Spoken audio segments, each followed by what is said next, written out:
Assalamualaikum warahmatullahi wabarakatuh. Selamat siang pemirsa TVRI Sumatera Selatan dimanapun Anda berada. Senang sekali saya Nur Harisya Pratiwi kembali hadir menjumpai Anda edisi kali ini di Suara Sriwijaya. Dan tentunya kami akan mengajak Anda untuk berbincang bersama narasumber kita yang sudah hadir di studio TVRI Sumatera Selatan hari ini.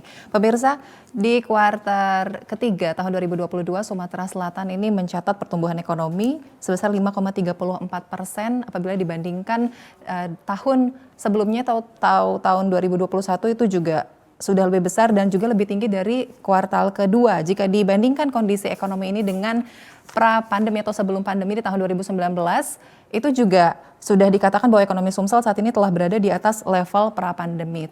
Tentunya ini juga menjadi atau hasil dari upaya pemulihan ekonomi yang dilakukan oleh pemerintah dari berbagai sektor, dan hari ini kita akan membahas lebih lanjut terkait dengan ekonomi dan juga kebijakan publik di Sumatera Selatan dalam judul Refleksi Ekonomi dan Kebijakan Publik Sumatera Selatan tahun 2022. Saat ini sudah hadir di studio TVRI Sumatera Selatan, saya akan sapa yang pertama narasumber saya, Bapak Dr. Sukanto Sairuki, Akademisi Fakultas Ekonomi Universitas Sriwijaya. Selamat petang, Pak Sukanto. Selamat petang, Mbak Eca. Apa kabar, Pak? Alhamdulillah baik. Alhamdulillah baik. Terima kasih sudah bersedia untuk berbincang bersama kami di hari ini ya, Pak ya. Dan selanjutnya juga ada narasumber saya yang kedua. Beliau adalah Direktur PPS Unitas Palembang, Bapak Dr. Muhammad Abduh. Assalamualaikum Pak Abduh, selamat siang. Apa kabar Pak? Baik. Wah. Terima kasih. Mudah-mudahan COVID terus menjauh. Amin, amin. 2023 lebih baik ya Pak ya. Lebih baik. Dan pemirsa, kami juga mengajak Anda untuk dapat bergabung bersama kami melalui telepon interaktif di 0711 311 454. Baik, sebelumnya saya akan ke Pak Sukanto terlebih dahulu. Pak Sukanto, ini 2023 sudah tinggal beberapa hari lagi akan kita tuju gitu ya Pak ya. Dan apabila kita melihat juga tadi seperti yang saya katakan bahwa di kuartal ketiga tahun 2022 Sumsel itu mencatat pertumbuhan sekitar 5,34% apabila dibanding tahun 2021 sudah jauh lebih baik, dan itu juga peningkatan dibanding kuartal kedua gitu. Nah, apabila Bapak melihat sebagai seorang akademisi Fakultas Ekonomi gitu, melihat perkembangan ekonomi di tahun 2022 wilayah Sumatera Selatan itu seperti apa? Baik, terima kasih Mbak Nada, Mbak Caca ya. Maaf Caca. Jadi kalau kita lihat perekonomian kita selama 2022 sampai kuartal ketiga ya, kuartal ketiga memang trennya meningkat. Rata-rata sampai saat ini 5,34. Tentu tidak terlepas dari aktivitas-aktivitas ekonomi yang dilakukan. Itu yang pertama. Kemudian kalau kita bercermin lagi dengan indikator makro, misalnya pertumbuhan ekonomi yang relatif membaik, kemudian kalau kita lihat juga investasi yang juga cenderung masuk ke Sumsel, kemudian pelaksanaan kegiatan proyek strategis nasional juga walaupun ada yang terhambat atau tertunda, tetapi setidaknya menjadi stimulus bagi perekonomian daerah Sumatera Selatan. Sehingga di akhir tahun kita harapkan pertumbuhan ekonomi kita, Sumsel khususnya, akan tetap stabil di kisaran 5-6%. Oke, 5-6% pertumbuhan sekitar itu ya Pak ya. Kalau misalnya kita juga melihat gitu, kalau untuk saat ini apakah itu menjadi angin segar juga untuk Sumatera Selatan bahwa akan menuju yang lebih baik lagi? Angin segar mungkin iya, tapi kalau kita melihat berbagai prediksi di tahun depan, beberapa negara ekspor tujuan Sumsel yang akan mengalami resesi, ya, terutama negara-negara tujuan ekspor komoditas unggulan seperti sawit, ya, kemudian karet, negara Tiongkok, Singapura, kemudian Eropa, diprediksi akan terjadi resesi. Namun demikian, krisis pangan yang terjadi di belahan dunia maupun krisis energi akan mendorong pertumbuhan harga batu bara. Jadi seimbanglah kira-kira antara penurunan komoditas unggulan perkebunan dengan kenaikan komoditas batu bara, sehingga diprediksi di tahun depan pun pertumbuhan ekonomi kita akan cukup stabil ya, karena kontribusi ekspor terhadap terutama batu bara terhadap pertumbuhan ekonomi kita cukup besar, bahkan sampai 20% dari kontribusinya terhadap pertumbuhan ekonomi kita. Jadi tetap optimis lah tahun depan, walaupun resesi katanya akan menghantam dunia, tapi kita tetap optimis Sumsel akan tetap bertahan ya dengan pertumbuhan ekonomi yang positif. Baik, oke, baik. Saya akan beralih ke Pak Abdu. Pak Abdu, ini juga seperti yang dikatakan tadi oleh Pak Sukanto bahwa ada banyak indikator juga yang mempengaruhi pertumbuhan ekonomi di Sumatera Selatan yang semakin bertambah seperti itu ya Pak, meningkat. Nah, apakah hal ini artinya memang di tahun 2022 ini pengendalian wabah COVID-19 ini juga kan menjadi salah satu yang masih jadi fokus pemerintah, itu artinya juga sudah semakin baik seperti itu, artinya hingga mempengaruhi perekonomian di wilayah Sumatera Selatan juga? Oke, terima kasih Mbak Caca. Saya ingin melengkapi yang diungkapkan oleh Pak Kanto tadi, bahwa yang diutarakan tadi adalah kabar baik. Kalaupun belum terlalu baik, cukup baik. Dan saya melihatnya itu adalah sebagai ekspresi kinerja penyelenggara pemerintahan. Nah, jadi karena ekspresi kinerja penyelenggara pemerintahan di akhir tahun, tentu yang baik-baik kita berterima kasih. Tapi kita juga harus menggarisbawahi hal-hal yang perlu kita catat. Karena di akhir tahun ini biasanya kinerja itu diukur berapa sisa duit yang belum terbelanjakan. Nah itu kan, jadi kita pernah berencana untuk membelanjakan sekian tetapi sisanya berapa. Di akhir November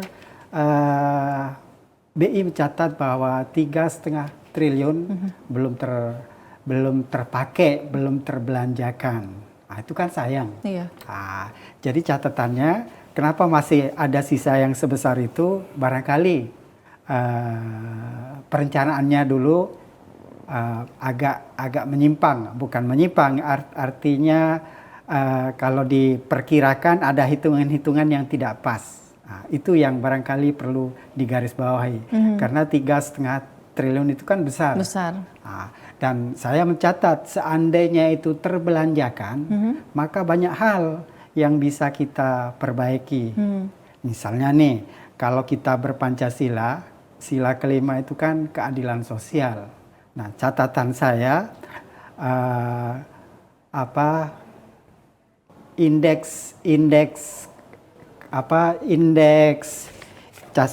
dalam catatan saya gini, rasionya itu jauh di atas teman-teman kita se-Sumatera, ya kan? Betul. Kita ketimpangannya itu paling tinggi dibanding dari Aceh sampai ke Lampung. Itu catatan saya.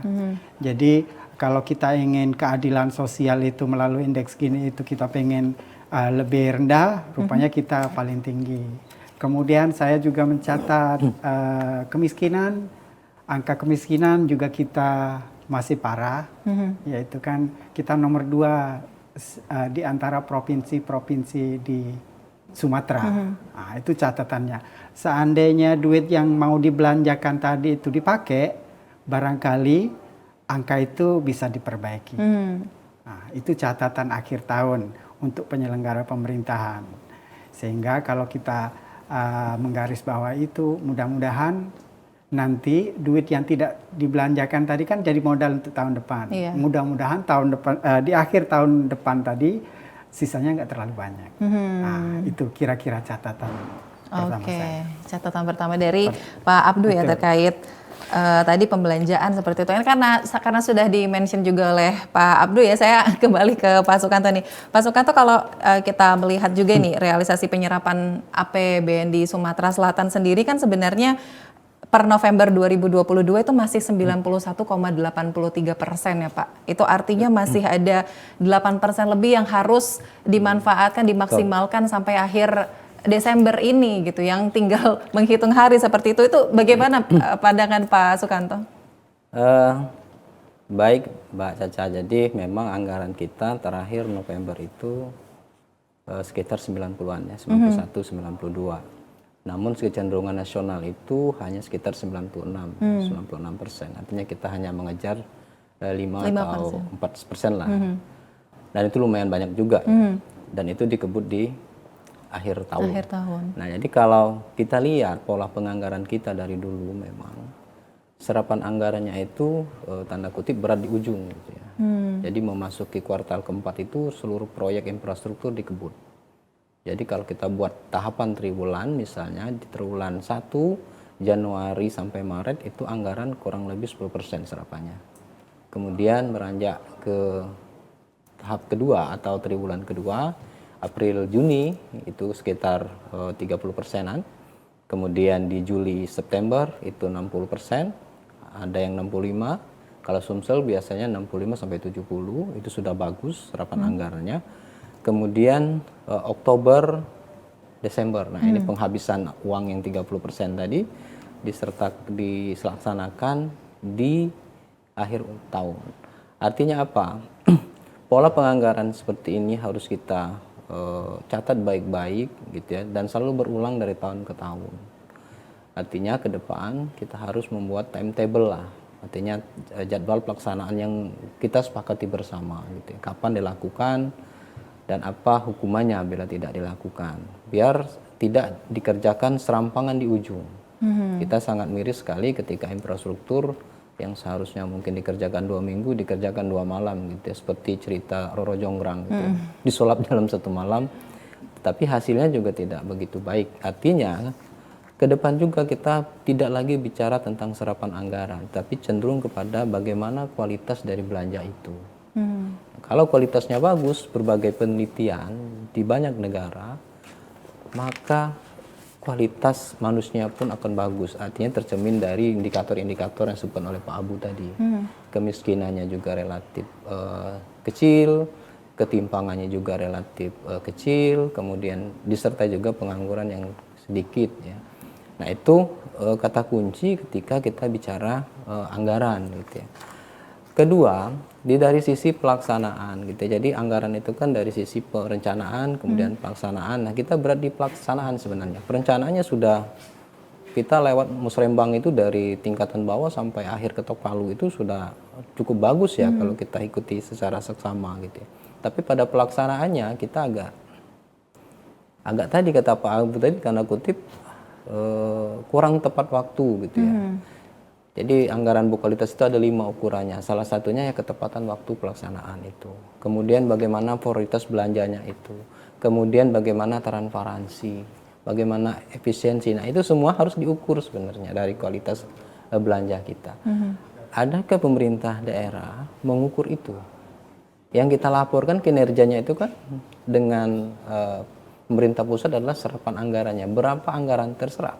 Bukan bicara pada tataran apa dampak dari serapan anggaran itu. Jadi Mbak Caca coba lihat data misalnya, serapan anggaran setiap tahun itu 96%, 97%. Tapi kemiskinan indikator makro yang lain juga seperti itu saja gitu ya. Tidak banyak berubah. Artinya serapan anggaran bukanlah suatu patokan kalau menurut kami ya. Tapi cenderung nanti kita akan beralih kepada kalau Menteri Keuangan mengatakan bagaimana quality of spending-nya atau bagaimana kualitas hari belanjanya itu sendiri. Mungkin itu Mbak. Jadi serapan anggarannya masih 93%, tapi bukan berbicara mengenai angkanya ya Pak ya, tapi lebih ke kualitasnya. Kualitasnya yang harus kita dorong gitu ya. Kalau selama ini ya dari level titik terendah gitu ya sampai ke atas itu yang dibicarakan selalu ini anggarannya belum terserap ya. Oleh karena itu berbagai upaya dilakukan untuk mengejar serapan anggaran itu.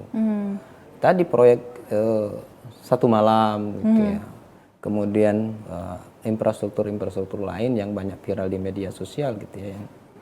Ya karena tadi pada tataran pelaksanaan kita dihadapkan pada deadline itu. Deadline yang harus selesai di Desember. Karena ketika tutup anggaran ya selesai sudah gitu ya. Oke, jadi memang kembali lagi quality of goods-nya tadi ya Pak ya, kualitas dari belanjanya juga memang harus kembali diperhatikan juga oleh pemerintah seperti itu. Dan nanti saya akan juga ingin bertanya kepada Pak Abdu bagaimana menurut Pak Abdu kacamata untuk kebijakan publiknya dari segi hal tersebut gitu ya. Juga di awal tahun juga seperti Presiden juga memberikan arahan bahwa 6 kebijakan utama salah satunya adalah keberlanjutan program perlindungan sosial masyarakat kurang mampu seperti yang tadi sudah disampaikan oleh Pak Abdu. Nanti kita akan bahas lebih lanjut pemirsa, Suara Sriwijaya akan kembali usai jeda berikut.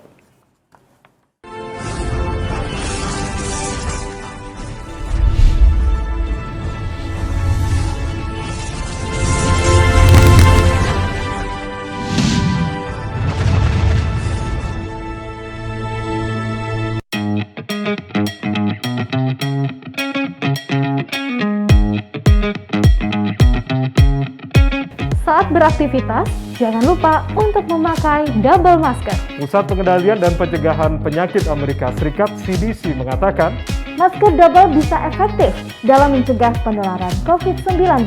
Masuknya berbagai varian baru menuntut kita untuk lebih ketat memproteksi diri. Tapi, memakai masker double penggunaannya juga harus tepat. Ini dia panduannya.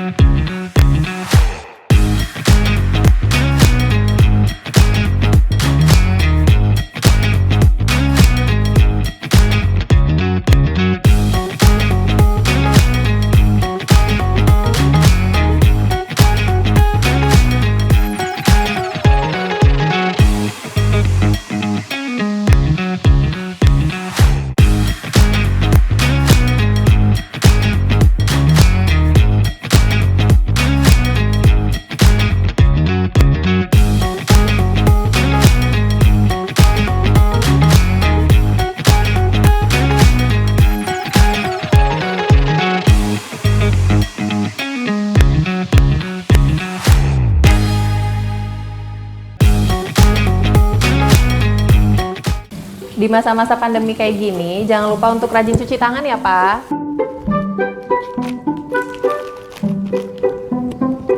Pak, hand sanitizer kita habis loh. Nanti jangan lupa beli ya. Tenang, Ma. Papa masih punya satu lagi kok.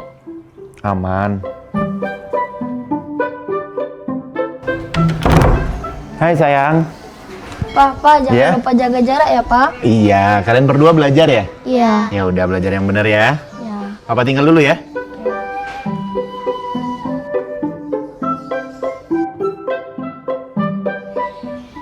Tuh kan, Pak. Anaknya udah ingetin jaga jarak, maskernya juga jangan lupa dipakai dong. Makasih ya, Ma. Maskerku, maskermu melindungi kita. Mas, Pak, dengan menjaga jarak kita tetap bersatu. Sekarang siapa yang mau pakai hand sanitizer? COVID-19 dapat dicegah dengan 3M, memakai masker, mencuci tangan, dan menjaga jarak.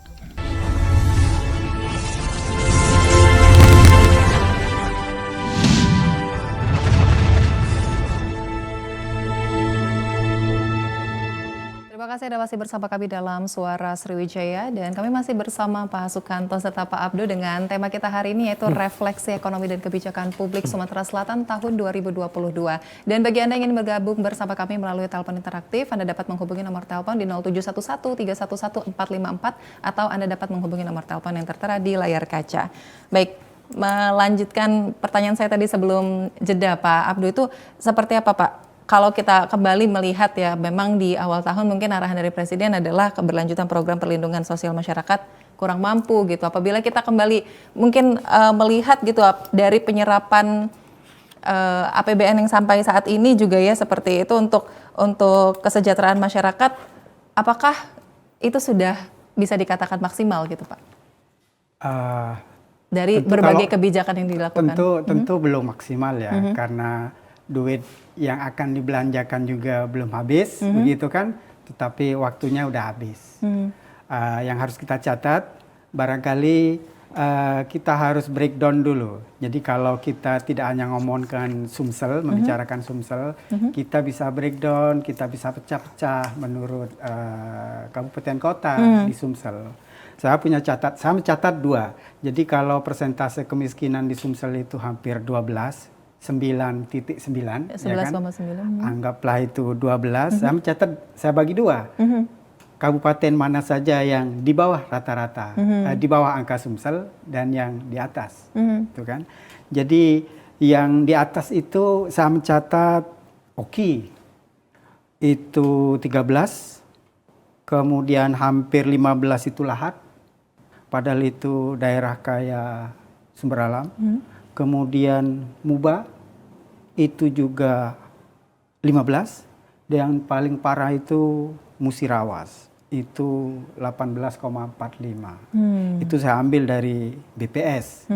Tahunnya tahun 2022 ini, dan OI 12. Itu yang di atas rata-rata, di atas angka Sumsel. Sementara yang di bawah persentase Sumsel itu ada Oku, Muara Enim, Banyuasin, Oku Selatan, Oku Timur, Palembang, dan Pagar Alam. Jadi itu yang bisa kita sebut bahwa ada juga ketimpangan di antara kabupaten dan kota di Sumsel ini. Jadi itu mengibaratkan miniatur provinsi-provinsi di Pulau Sumatera, begitu juga yang terjadi di provinsi kita ini. Dan itu adalah ekspresi kinerja penyelenggara pemerintahan. Karena dia yang pegang duit, pemerintah yang pegang duit, gitu kan.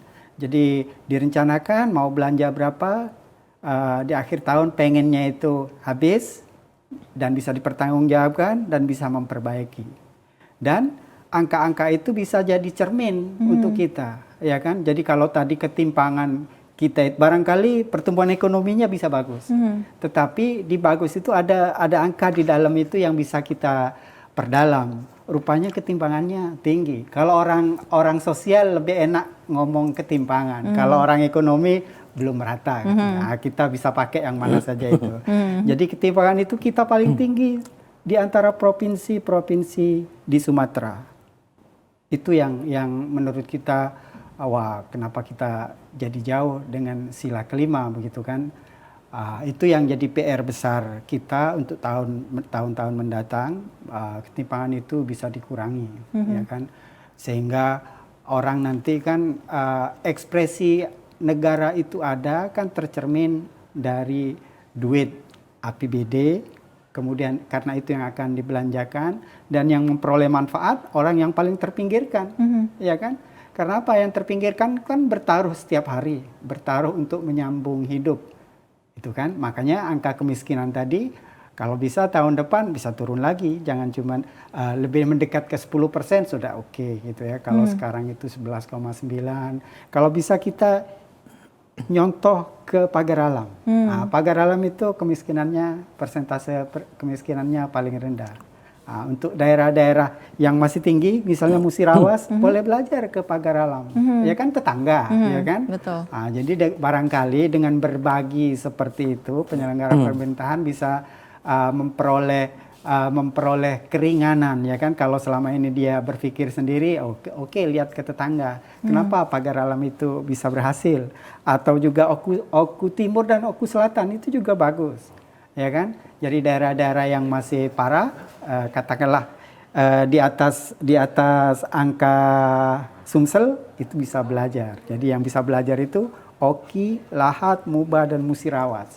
Belajar ke Muara Enim, ke Oku Timur, ke Oku Selatan. Apa yang membuat mereka itu lebih cepat mengurangi persentase angka kemiskinan.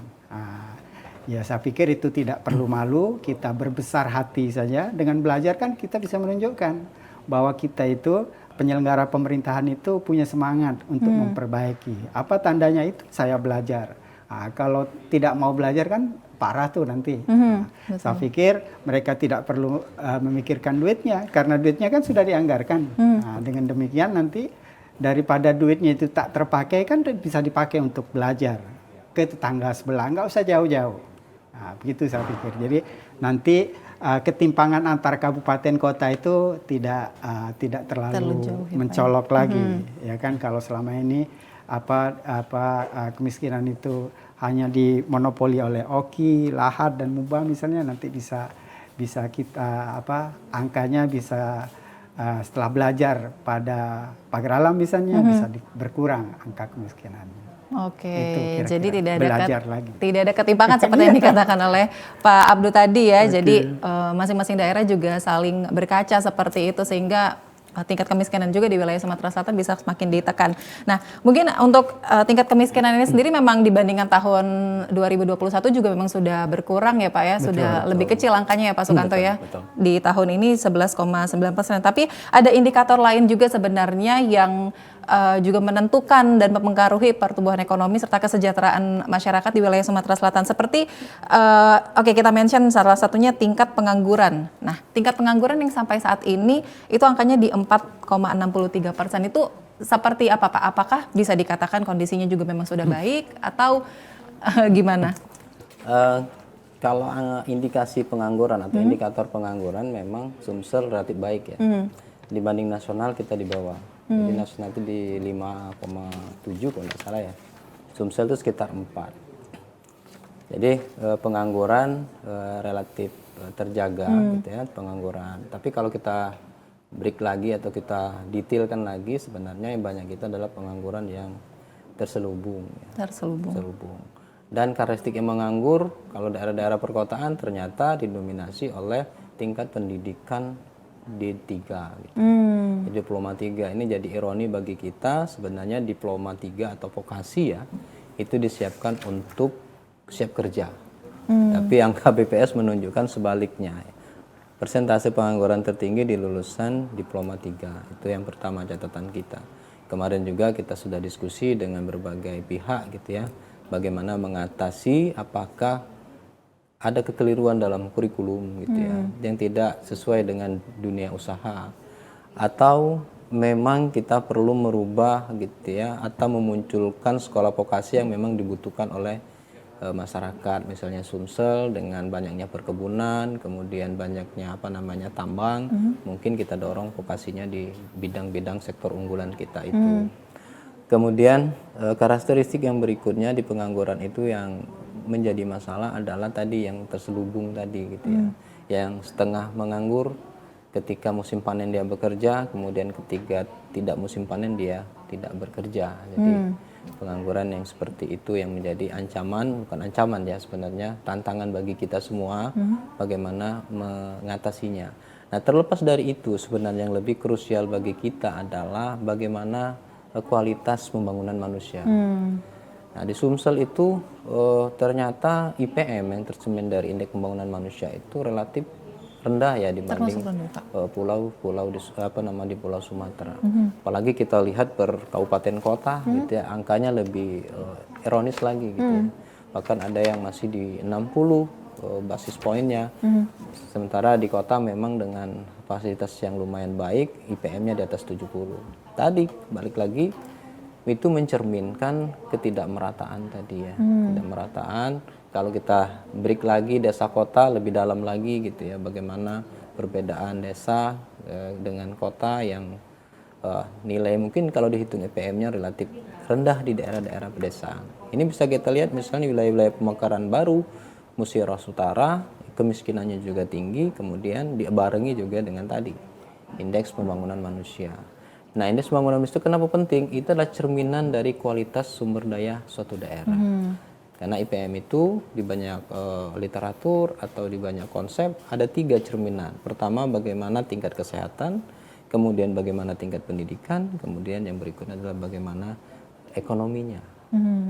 Jadi tingkat pendidikan hitung dari rata-rata lama sekolah, gitu ya. Kemudian dari tingkat kesehatan, lama harapan hidup, dan tingkat pengeluaran per kapita. Gabungan ketiga itu, kalau dia kecil artinya salah satu atau salah dua, salah tiganya itu kecil gitu ya. Yang paling cepat distimulan adalah dari sisi ekonomi. Maka tadi dilahirkanlah bantuan sosial untuk menjaga jangan sampai sebenarnya indeks yang ketiga itu jauh turun. Maka dilakukanlah pengaman sosial salah satunya ya, untuk menjaga daya beli masyarakat. Nah, tapi yang 2 tadi ini memerlukan usaha yang besar pemerintah daerah. Padahal kalau kita ingin kaitkan dengan anggaran pendidikan, anggaran kesehatan, itu lokus anggarannya cukup besar. Dalam perundangan dikatakan bahwa anggaran untuk pendidikan itu minimal 20% dari APBN atau APBD. Artinya kalau APBD kita besar, anggaran untuk pendidikan juga akan besar. Nah, ini yang harus kita dorong, efektivitas dan efisiensi dari anggaran itu ke sektor pendidikan. Yang kedua, kesehatan juga sama gitu ya. Rata-rata harapan hidup kita juga harus kita dorong. Nah, ketiga komponen itu kalau bagus, ya mudah-mudahan akan lebih bagus IPM-nya. Nah, breakdown IPM mungkin Pak Abu ini lebih pakar ya. Bagaimana cara mengaduk-aduk IPM itu biar kualitas sumber daya manusia Sumsel itu lebih baik. Oke, baik. Jadi memang tadi ya Pak ya, saya highlight kembali bahwa Indeks Pembangunan Manusia berdasarkan kesehatan, pendidikan dan juga ekonomi. Sampai saat ini pemerintah bisa dikatakan menstimulan tadi yang cukup kencang di ekonomi, tapi tetap harus memperhatikan juga kesehatan dan pendidikannya ya Pak ya. Nanti kita akan bahas lebih lanjut lagi. Saya juga ingin bertanya langsung ke Pak Abdu, kira-kira apa mungkin yang harus dilakukan oleh atau hal-hal yang mungkin kebijakan-kebijakan yang tepat gitu untuk bagaimana indeks pembangunan di manusia di Sumatera Selatan ini bisa semakin meningkat lagi, mengingat di tahun 2022 ini angkanya 70,90% seperti yang dikatakan Pak Sukanto, ternyata itu angkanya masih rendah apabila dibandingkan daerah-daerah lain. Pemirsa, tetaplah bersama kami, Suara Sriwijaya akan kembali usai jeda berikut.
Terima kasih Anda masih menyaksikan Suara Sriwijaya dan kami masih bersama Pak Sukanto serta Pak Abdu. Pemirsa, Anda juga dapat bergabung bersama kami melalui telepon interaktif di 0711 311 454.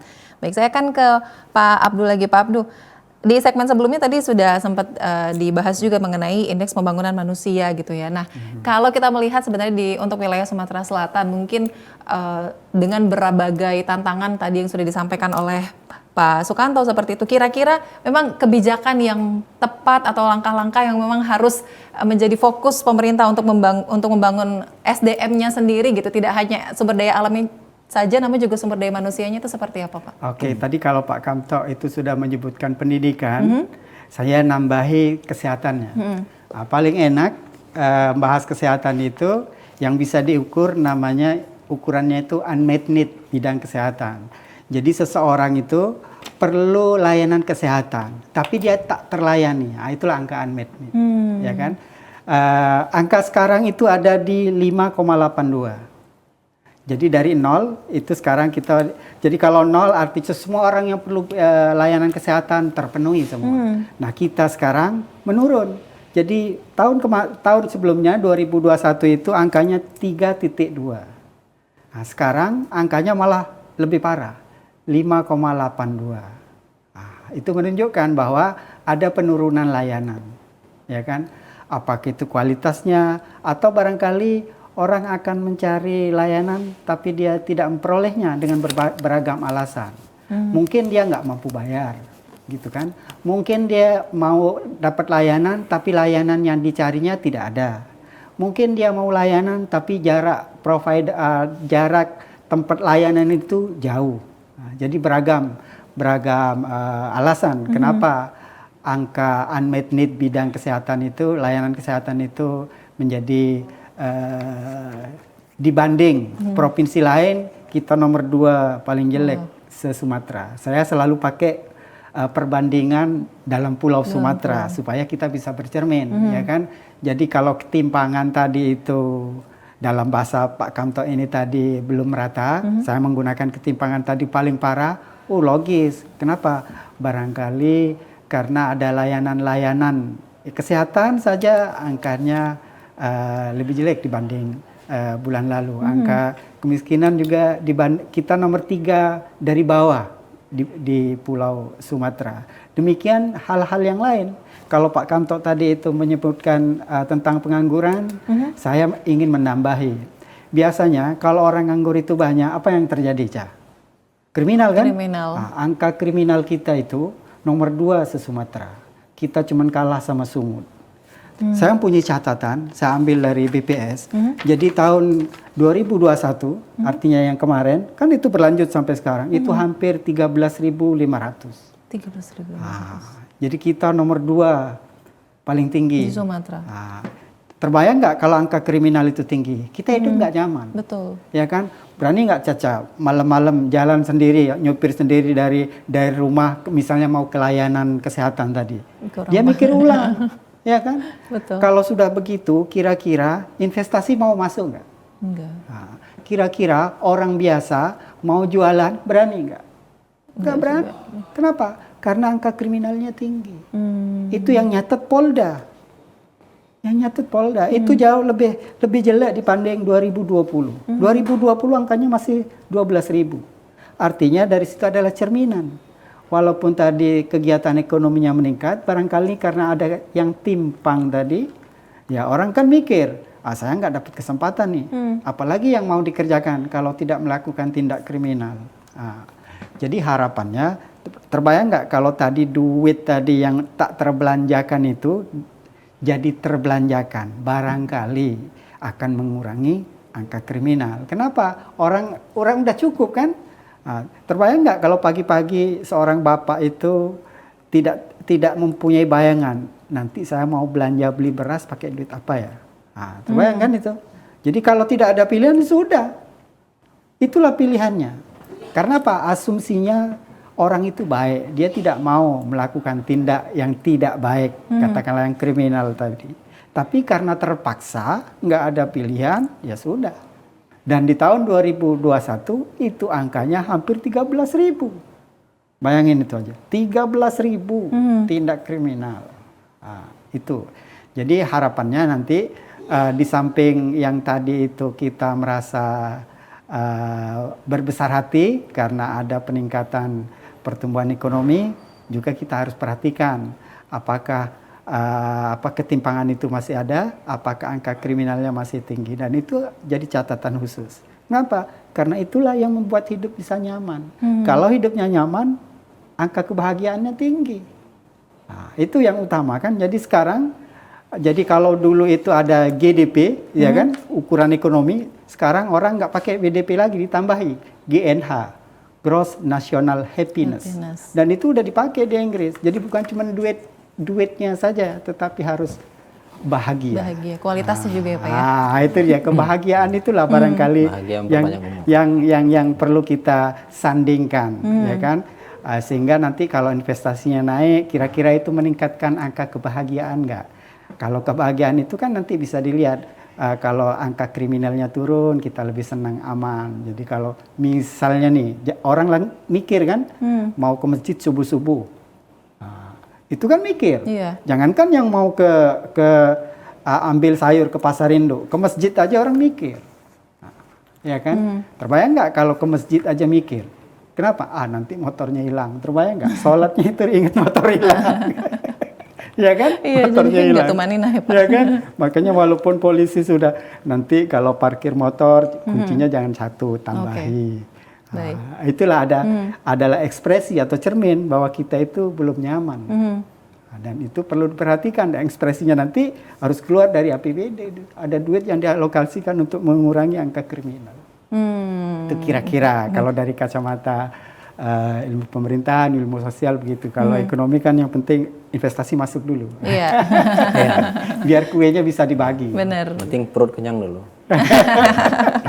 Oke, baik. Ini saya setuju juga dengan Pak Abdul tadi. Memang jadi tidak salah satu angka yang mungkin harus ditingkatkan tadi ya kebahagiaan, happiness dari masyarakat itu sendiri supaya kesejahteraan masyarakatnya juga memang semakin merata gitu. Kalau bahasanya Pak Sukanto ya, merata gitu kan ya. Oke, baik. Saya kembali lagi nih Pak, kalau kita melihat gitu kan sudah mencapai akhir tahun 2022 seperti itu tadi bisa dikatakan oleh Pak Sukanto juga bahwa untuk pemanfaatan anggaran juga tidak hanya melihat angkanya saja namun juga melihat manfaatnya seperti itu. Namun juga untuk memaksimalkan anggaran ini kan kita digunakan untuk mengawal stabilitas ekonomi di Sumatera Selatan dan tentunya juga memang harus dikejar terus gitu ya Pak ya untuk kita bisa mengurangi sisa lebih pelaksanaan anggaran atau silpa itu sendiri gitu. Tapi sebenarnya memang kalau melihat kira-kira penyebab biasanya dari silpa untuk dari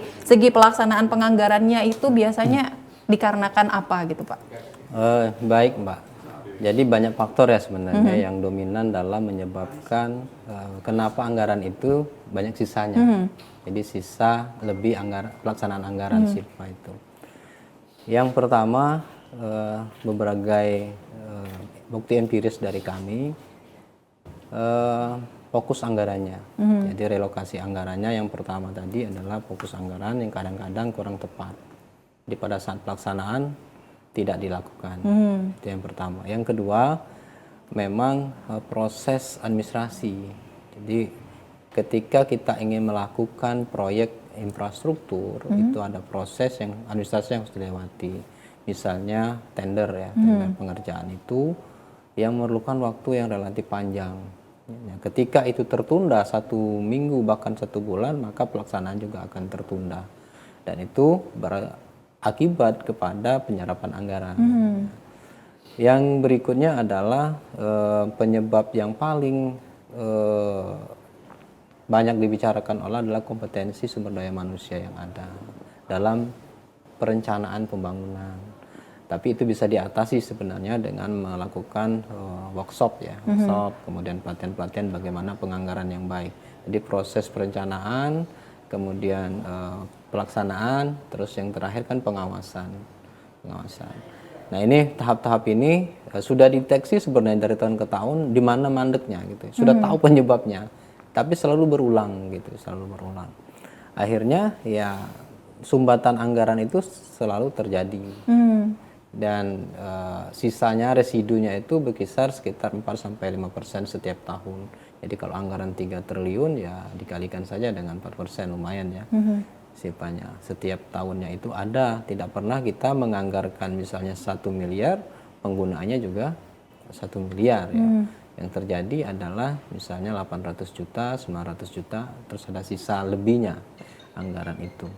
Nah ini sebenarnya serapan anggaran yang baik akan tercermin dari output yang baik, harusnya ya. Jadi linearnya itu atau garis lurusnya itu ketika anggaran terserap semua artinya kan seluruh kegiatan yang direncanakan itu kan terlaksana. Nah tetapi kita harus lihat dulu terlaksananya seperti apa. Misalnya pengentasan kemiskinan tadi, seperti dikatakan oleh Pak Abu ya. Programnya cukup banyak, tetapi masing-masing OPD itu punya program. Terkadang ada tanda kutip ego di antara masing-masing OPD itu. Tidak banyak yang bisa bersinergi untuk mengentaskan kemiskinan itu. Jadi ya klaim satu pihak, klaim dua pihak ya selalu seperti itu. Jadi tidak ada anggaran tematik yang benar-benar murni. Jadi pengeroyokan kemiskinan dilakukan oleh beberapa OPD. Yang terjadi kalau kita mapping anggaran itu ya kacau gitu ya. Kita tidak bisa kalau Pemda ditanya berapa sebenarnya anggaran pengurangan kemiskinan. Tidak bisa jawab dengan pasti. Karena masing-masing dinas menganggarkan itu dan tidak terkontrol dengan baik. Harusnya kan kalau ditanya oleh gubernur berapa sebenarnya anggaran kemiskinan kita, harus ada. Lokusnya di mana? Ada. Siapa penanggung jawabnya juga ada. Harusnya ya. Timetable yang seperti katakan di awal tadi itu yang penting sebenarnya. Jadi mapping, jadi tidak kedepannya tidak saling salahkan gitu. Oh ini sebenarnya bukan kewenangan kami, ini bukan kewenangan kami, tapi kan sudah di mapping dari awal. Ini loh anggaran kita ada 1 triliun kemiskinan untuk yang pendidikannya ini, kesehatannya ini, karena kemiskinan itu kan kompleksitas, bukan dari sisi ekonomi saja ngukurnya kan, dari sisi yang lainnya juga ada sisi pendidikannya, sisi ekonomi, kemudian dari sisi kesehatan. Nah siapa yang paling bertanggung jawab tentang itu yang penting. Kita ada tim koordinasi tapi di atas kertas ada catatan SK-nya tapi pada tahap implementasinya ego tadi yang bermain. Baik level daerah yang paling kecil sampai level pusat. Gitu ya. Itu yang menjadi catatan kita selama kita melakukan kajian-kajian itu. Oke. Jadi memang kembali lagi implementasinya tadi ya Pak yang mungkin kurang maksimal. Kita itu jangan sampai seperti orang lama bicara itu ya. Kalau Cina itu sedikit bicara banyak bekerja. Amerika banyak bicara banyak bekerja. Kita lain yang bicarakan lain yang kerjakan. Nah ini bukannya sedikit bekerja tapi banyak bicara, tapi apa yang dibicarakan dan apa yang dikerjakan beda gitu Pak ya. Udah konsepnya udah berbeda lagi. Agak beda. Jangan sampai seperti itu ya. Iya, jangan sampai seperti itu. Baik, Pak Pirsa, Suara Sriwijaya akan kembali dengan pembahasan kita berikutnya tetaplah bersama kami di TVRI Sumatera Selatan.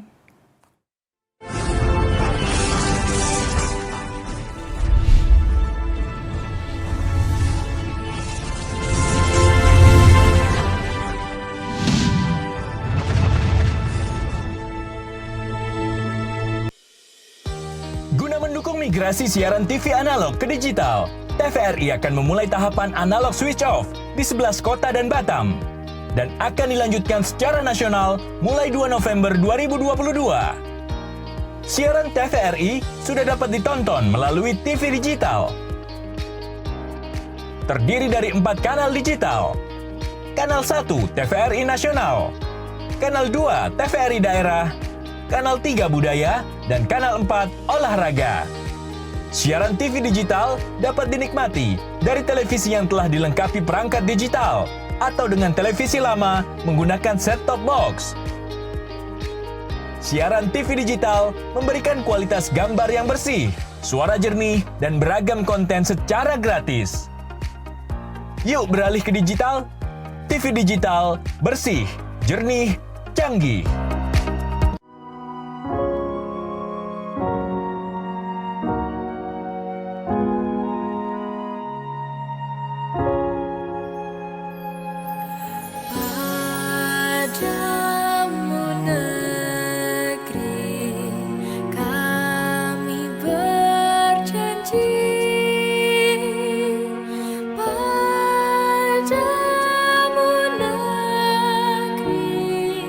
Kau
Anda masih menyaksikan Suara Sriwijaya dengan tema kita hari ini yaitu Refleksi Ekonomi dan Kebijakan Publik Sumatera Selatan tahun 2022. Baik, saya akan kembali ke Pak Abdu. Pak Abdu, tadi sempat dimention juga bahwa salah satu indeks pembangunan manusia adalah tadi kan kesehatannya. Artinya juga tadi sudah dikatakan bahwa ada yang perlu diratakan gitu ya Pak ya untuk di bidang kesehatan ini sendiri gitu sehingga masyarakat memiliki kualitas kesehatan yang baik gitu kan. Itu apakah ada apa ya Pak bisa dikatakan mungkin konkretnya memang ternyata kesehatan di Sumatera Selatan ini memang benar-benar masih perlu dijadikan fokus pemerintah gitu. Oke, jadi kan kalau kita tadi itu sepulau Sumatera ini kita ketimpangannya paling tinggi, kemudian itu logis karena kita pakai misalnya nih ya layanan bidang kesehatan, ya kan. Di zaman sekarang ini kan baiknya seluruh layanan itu kan dilayani oleh tenaga kesehatan yang terampil dan pendidikannya itu real. Ya kan. Dan kita masih punya loh orang melahirkan itu ditolong bukan oleh tenaga kesehatan, terbayang nggak? Kalau masa saya barangkali setengah abad yang lalu, logis kan kalau kita itu melahirkan di dukun bayi gitu kan. Dan sekarang masih ada itu kita, ya kan. Jadi kita itu cuman lebih baik dari Jambi. Nah, jadi artinya kita cuman menang sama Jambi dengan provinsi-provinsi lain se-Sumatera. Layanan kesehatan yang dilayani oleh tenaga kesehatan yang punya keterampilan khusus tadi kita tak mampu. Nah, itu masih ada. Sehingga logis nanti, ya kan? Terbayang nggak kalau penolongnya itu bukan dokter atau bukan bidan atau bukan perawat misalnya. Yang kita tidak tahu asal usulnya. Kalau kita kan dulu nyebutnya, saya sebenarnya enggan untuk menyebutnya dukun beranak. Tapi itu masih ada, ya kan? Dan angkanya itu di kita sempat lebih baik, cuman baiknya cuman dari Jambi saja, lain-lainnya kita enggak, ya kan? Seandainya duit yang dialokasikan untuk layanan kesehatan tadi dan kita lebih fokuskan kepada layanan waktu melayani ibu hamil yang mau melahirkan, bisa diperoleh dengan puskesmas yang bisa dijangkau misalnya. Kemudian tenaganya kalaupun puskesmasnya jauh ada puskesmas pembantu, ada bidan desa. Kan itu masih masuk kategori layanan kesehatan yang dilakukan oleh tenaga kesehatan. Baik. Berarti kalau masih ada yang bukan yang disebutkan tadi, berarti ada katakanlah dukun beranak tadi. Saya juga nggak enak nyebutnya gitu kan. Zaman seperti sekarang masih ada tenaga-tenaga itu. Kalaupun itu ada, barangkali dilatih nggak keterampilannya, ya kan? Itu dulu menjadi bidang kerja BKKBN. Nah, rupanya itu sekarang masih ada, itu kan? Artinya kan kita di tahun 2022 ini masih ada layanan kesehatan waktu melahirkan itu tidak ditangani oleh tenaga yang seharusnya, kan juga kita jadi prihatin gitu ya. Nah, mudah-mudahan ke depan yang seperti itu bisa diturunkan kalau perlu angkanya 0. Amin. Di tahun depan bisa 0 ya Pak ya. Harus terus dicoba oleh pemerintah tentunya. Dan baik, sebelum kita menutup perbincangan kita hari ini, mungkin saya akan ke Pak Sukanto terakhir Pak untuk memberikan closing statement terkait refleksi ekonomi dan kebijakan publik di Sumatera Selatan tahun 2022 dan juga mungkin harapannya singkat saja untuk tahun 2023 untuk Sumatera Selatan. Oke, baik. Kalau kita berkaca selama setahun terakhir, memang kita fokus ke ekonomi dan itu cukup berhasil ya, tercermin dari indikator pertumbuhan ekonomi yang tumbuh positif, bahkan sudah hampir kembali kepada irama awalnya 5% sampai 6% per tahun. Namun ada beberapa catatan mengenai serapan anggaran. Nanti ke depan kita tidak hanya bicara tentang bagaimana serapan anggaran itu, tapi kita akan fokus kepada bagaimana kualitas dari belanja itu sendiri. Nah, di tahun 2023, walaupun dunia diprediksikan kelam dengan resesi, kami optimis bahwa Sumsel akan tetap tumbuh positif dari sisi ekonomi karena kita punya beberapa sektor unggulan, terutama sektor pangan ya. Kita punya beras, kemudian ada sektor kehutanan, kemudian ada sektor pertambangan. Jadi tetap optimis di tahun 2003 Sumsel akan menjadi pusat pertumbuhan sebagaimana visinya Pak Gubernur. Ya. Mungkin itu yang kita harapkan, tapi catatan tadi kemiskinan harus kita perhatikan secara dalam kalau ingin mengejar kemiskinan nasional di bawah 1 digit ya. Kita mengejar 1 digit. Mungkin itu catatan kita untuk tahun depan maupun selama 2022. Oke, baik. Terima kasih banyak Pak Sukanto Sairuki, akademisi Fakultas Ekonomi Universitas Sriwijaya telah bergabung bersama kami, dan terima kasih juga Bapak Muhammad Abduh, Direktur PPS Unitas Palembang. Terima kasih atas waktunya dan kesediaannya Pak, luar biasa. Semoga Sumatera Selatan bisa lebih baik lagi ya Pak ya di tahun 2023, dan terima kasih pemirsa telah menyaksikan Suara Sriwijaya hari ini. Akhir kata saya Nur Harisya Pratiwi mewakili kerabat kerja yang bertugas pamit undur diri. Terima kasih atas kebersamaan Anda. Wassalamualaikum warahmatullahi wabarakatuh. Sampai jumpa. Waalaikumsalam. Makasih ya Pak.